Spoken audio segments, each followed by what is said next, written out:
I paid 150 Aussie dollars on my local marketplace for 3 PCs, a GTX 770, an AM3 motherboard combo, and 4 older CPUs.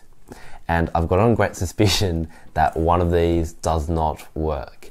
And in this video, I'm going to assess whether I didn't get a good deal on my $150 purchase. And actually, since buying this bundle, I was able to sell 2 items, my GTX 770 for 40 Aussie dollars and my AM3 motherboard combo for 50 Aussie dollars. And with that $90, we can kind of say that I've picked up 3 PCs and 4 CPUs for $60. That does not sound as bad as $150. And given that the main reason I bought this whole bundle was because I was promised an i5-9400. And now, if I'm paying $60, even just for one CPU, the 9400, I'm looking at some pretty good value here. And I've still got 3 PCs in there. Starting off with the first system, we've got a first generation i7 system.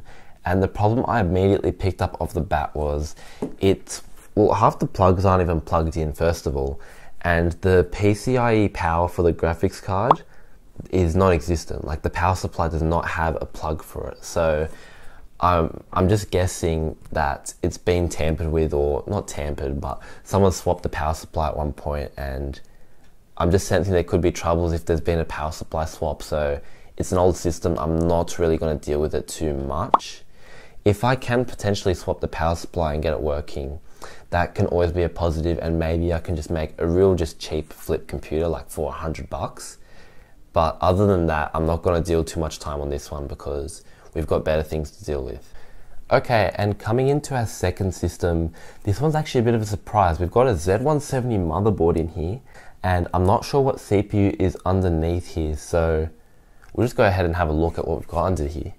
Alright, let's see what we got.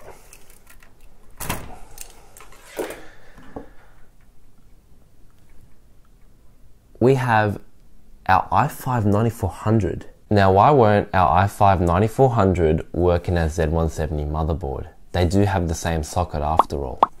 Well, the Z170 motherboard is a 100 series chipset motherboard.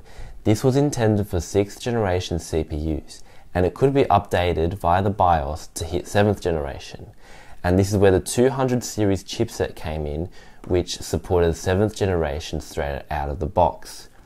The 100 and 200 series chipset were regarded as the LGA 1151 V1 socket in order to differentiate from the 8th and 9th generation LGA 1151 V2. And when introduced by Intel, they had the same number of pins, 1151, but the layouts were different, which is what didn't allow them to work together. Hence meaning 6th generation were cross-compatible and 8th and 9th generation were cross-compatible, but you could not mix them among the 4 of each other. 6 and 7 stayed together and 8 and 9 stayed together. And this is why our 9th generation CPU won't work in our board that was intended for 6th generation CPUs, even though it does fit. And just to show you guys, this system should not work at all. So I'll just power it on from the rear of our power supply, and we'll turn it on. Okay, so it tried to do something, just straight off. It's not gonna work. And now the next logical step here would be to put this CPU in the motherboard in the other system, because that is a motherboard that is actually made for the system. So I'll just go ahead and take this thing out. And this is our i5-9400.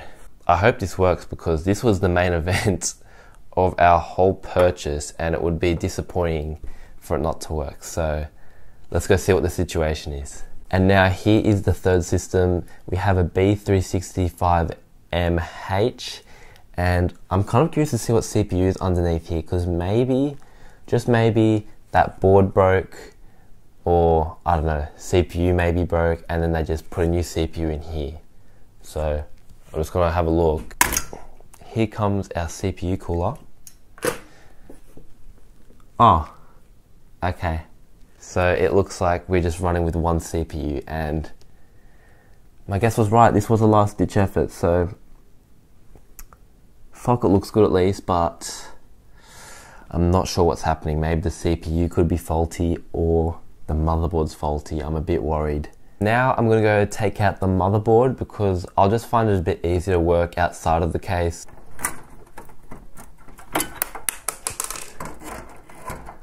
Yeah, we'll just force it out, huh? There's the motherboard out. We'll run an open bench. We'll pop i5 back in and see what happens. We're going to set the system up so that we can produce a post out of this. So let's pop the CPU in.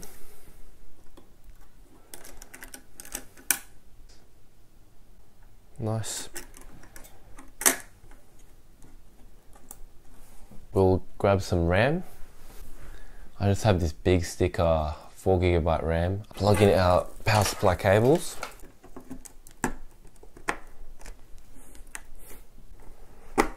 We can flick it on and we are ready to see if we can get a post out of this thing. We'll jump it from the power switch pins and we're getting absolutely no reaction. It's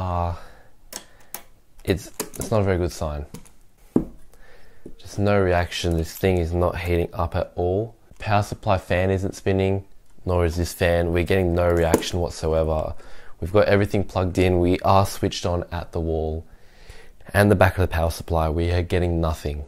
So at the moment, I literally, because all my parts work, my power supply works, my RAM works, my fans work, but I don't know if the CPU is a problem or is the motherboard. Since I'm optimistic and I want the CPU to work, we're going to go swap the motherboard and you're in for a bit of surprise of what motherboard I'm going to use. We have brought back the motherboard we used in our previous video because I actually do not believe it is faulty anymore, and this is what we're going to test. So I believe we have a working motherboard here. We're going to put in our i5 9400 and we're going to just test it on a GTX 1060 because we don't have a HDMI I/O. So we'll just plug in a graphics card so we can get that out.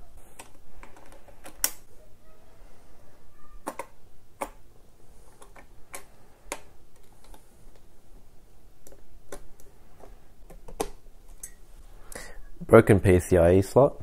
We do not get the satisfying click. And if you have not seen this card before, you will see it soon. It will be in a video coming up very shortly.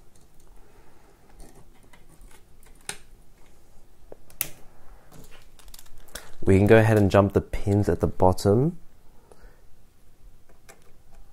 And look, instantly we get a response. Spins. Much better than this motherboard. We are actually getting a response from this one.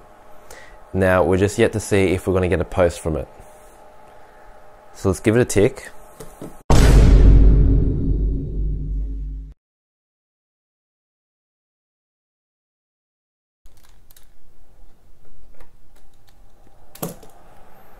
And there we go. We have got our post. New CPU installed. i5 9400. As for this motherboard, it is broken, but we've got a working chip. I'm very happy with that. Our little i5 9400 did end up working. However, I don't think we made the best value in terms of what we bought because we went 0 from 3 for all those computers that we picked up. Mind you, they didn't have fully working components, like they were missing parts. The Z170 motherboard still could work. The first generation i7 system could still work. And we did get a working i5 9400.